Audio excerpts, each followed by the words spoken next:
Well, it looks like the Saliba point of concern has gonna hit, obviously engulf the heads of Arsenal, the Arsenal board and the coaching staff, and they've gonna hit, obviously identify some defenders they're really willing to sign either in the January transfer window or the summer transfer window.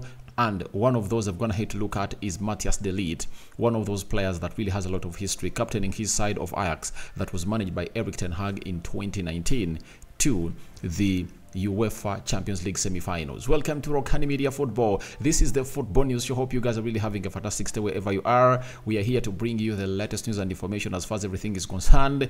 But don't forget to subscribe to this channel to see to it that we hit 20,000 subscribers before the end of this week. I know we can make it. I know we can make it. The first week of January can be a huge blessing to this channel, that we can hit our first ever milestone that we wanted to have by the 31st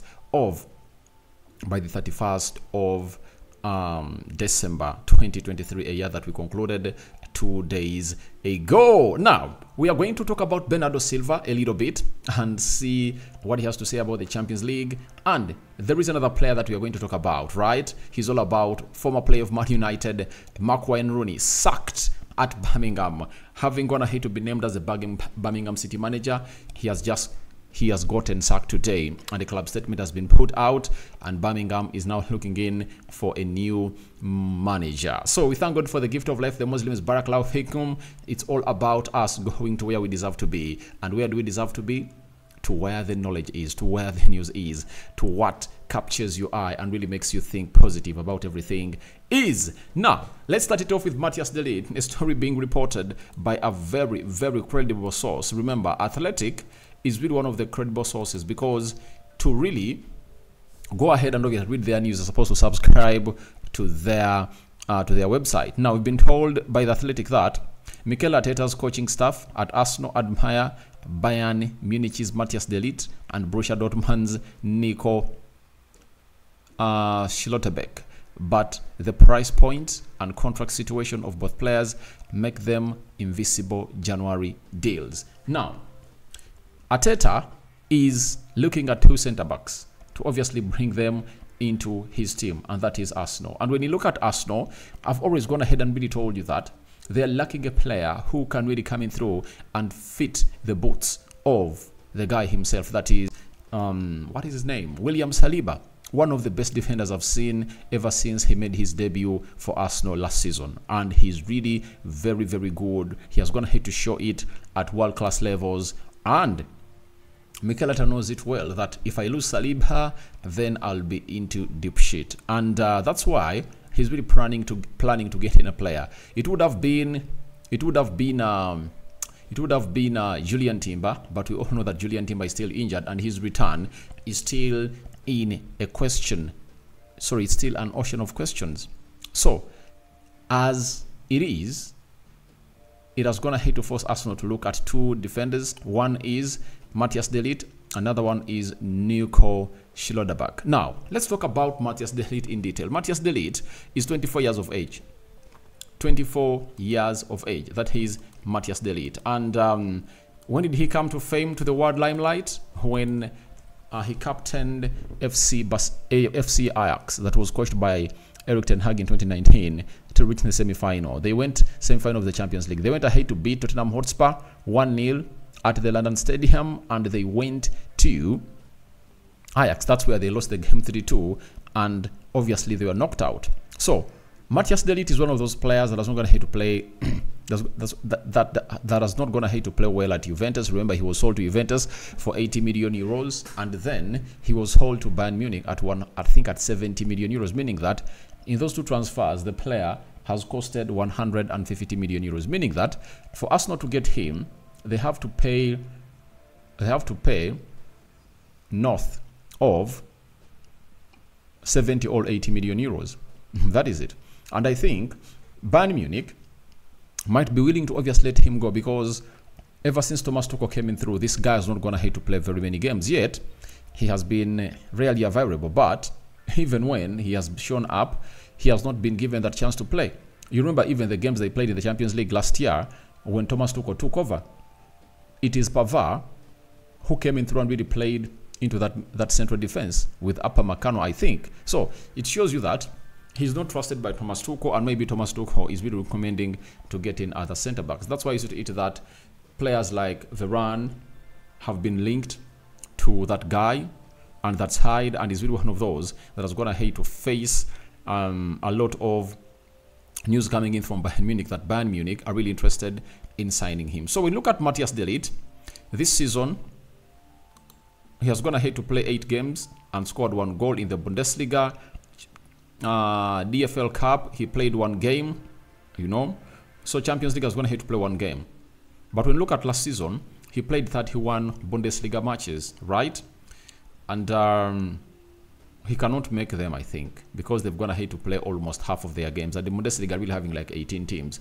So he's left with 18 games. Even if he play every game, he'll be like five games short of what he played last season.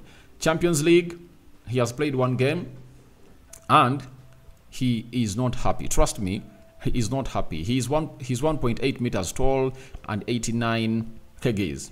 And the big question is, do you think Mikel Arteta wants to obviously see to it that he gets this guy to play with another former Ajax player, that is a Julian Timber? Because when you look at Julian Timber, he's really a press-resistant player, and this guy is a far better press-resistant player than this guy who goes by names of Julian Timber. So Matthijs de Ligt, if you connect him with this guy, then a lot will go on very, very well. Now, let's look at the injuries that this guy has been having ever since he joined Bayern Munich.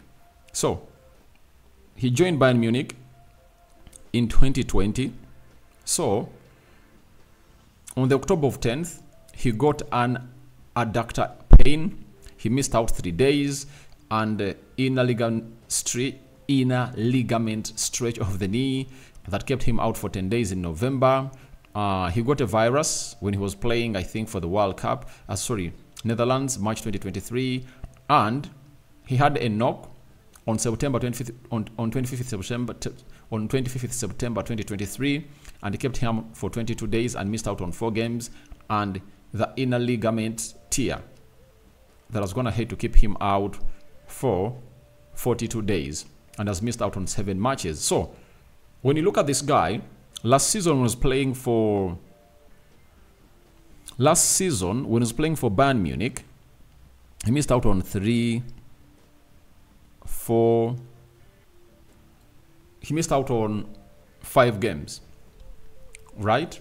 And this season, so far going to have to miss out on 11 games, but that shows you that he's not an injury-prone player. So he can come in through and obviously do the needful and really take on Arsenal to where they want to be. And I see him as one of those players that if at all Arsenal get him, they would have gone ahead to get themselves a very decent player who can really initiate play in the first third of the pitch. And that is very important in the modern game. Every time you get a press-resistant player, he helps you do the needful. The other defender that Arsenal is looking at is Nico Schlotterbeck. Nico Schlotterbeck plays for Borussia Dortmund, and he has gone ahead to play 15 games and scored 1 goal. He has 24 years, and he's really great, and he plays as a centre-back for Borussia Dortmund and for the German national team. And Arteta is looking at these defenders, and the list is obviously going to increase day after day. But that shows you how Arteta's going to have to know that if I'm not having Saliba in this team, I'll be having a very huge void, and they need that guy. They need that guy because in the new format, when Julian Timber returns, I don't see Ben White getting into that team a lot because he loves Zinchenko a lot, and Zinchenko has to start in his games. There is Tomiyasu and Julian Timber, and trust me, Tomiyasu and Julian Timber are ahead of Benjamin White. Let's all admit. They are really great. They are better than Ben White, though the problem is that these two have been injury prone ever since they showed up at Arsenal. Something different from the guy himself, that is Benjamin White. Although he really has a Nico, you might see him show up when they're playing against Liverpool because he's not an injury prone player. He can get you 95% of your games played in a season. So that is it coming in through from the man himself.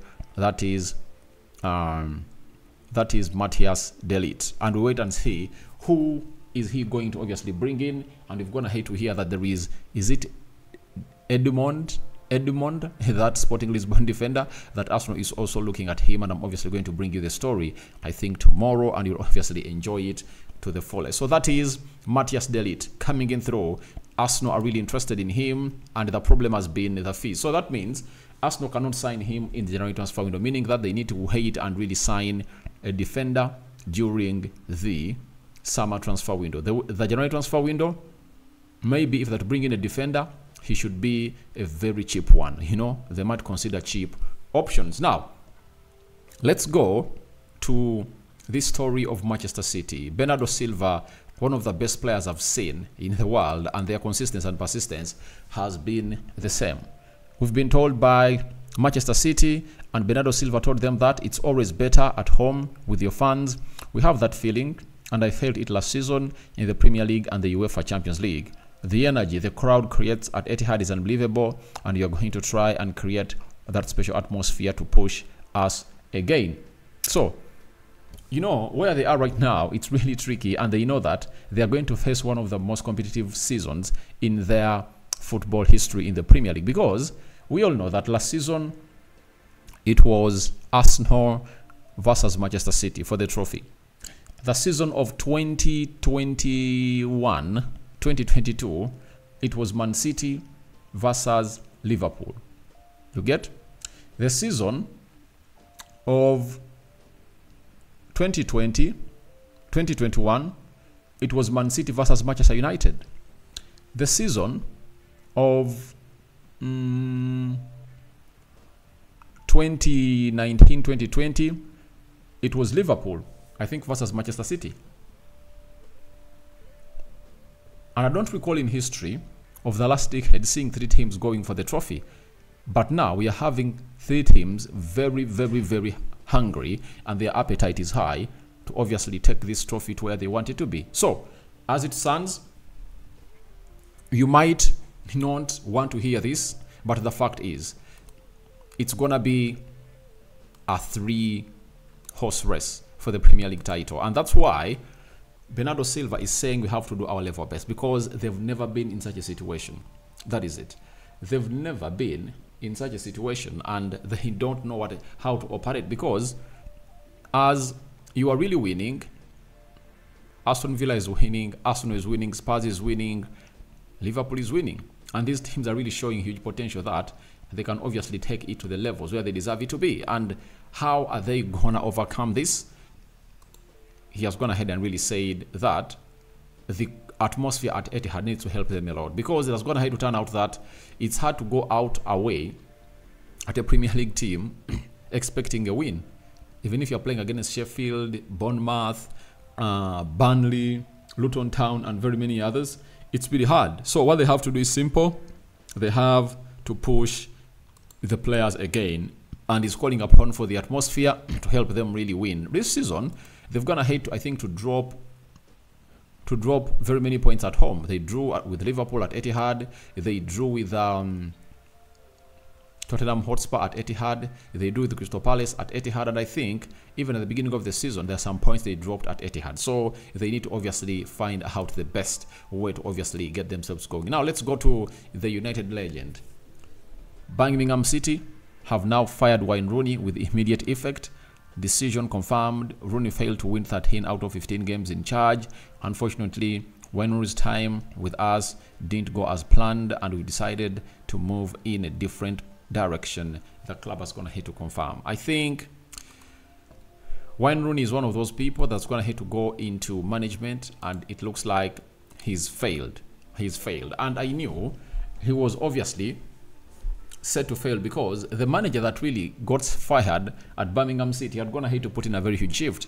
He formed this team in the fifth direction, and if at all anyone asked you what would be the reason for this team to go all out and really sack the manager, meaning that the manager really fell out with the board, but the players wanted to play for this manager. Now, Wayne Rooney coming in through into that toxic environment after resigning from being the DC United manager, it couldn't really favor him. For me, in my own decision, I think Wayne Rooney made a very bad decision. Would have gone ahead to see to it that he goes down with Derby, and after going down with Derby, he had to obviously build build momentum, you know, with that team, because it had gone ahead to collect very many points. If at all they never deducted 23 points out of the very many they had gone ahead to collect a season, they would have gone ahead even to stay into the championship. So I think Wayne Rooney should really find a team and really accept that if I'm supposed to go to the League One, let me go to the League One, manage a team, and bring it here. I remember there is a manager that used to manage United with Ole Gunnar Solskjaer. I think it's called Krian something. He's doing well with Ipswich. So I think that's what Wayne Rooney should do, and he gains experience, and then after, he really thrive on his job. So guys, your thoughts on to Matthijs de Ligt to Arsenal transfer considered by Mikel Arteta are welcome in the comment section below. And what do you make about the Bernado Silva fear of how tight the league is, and how he's going to call upon the fans of Manchester City to help them really achieve all what they want to achieve? And lastly, Wayne Rooney getting fired. Would you throw in defense for him, or he deserved to be fired, having not gone ahead to win 13 out of 15 games? May the living to God bless you abundantly. Rokani David remains my name. The Muslim is Barak Lau Fikum. We out for now. See you later, my mates.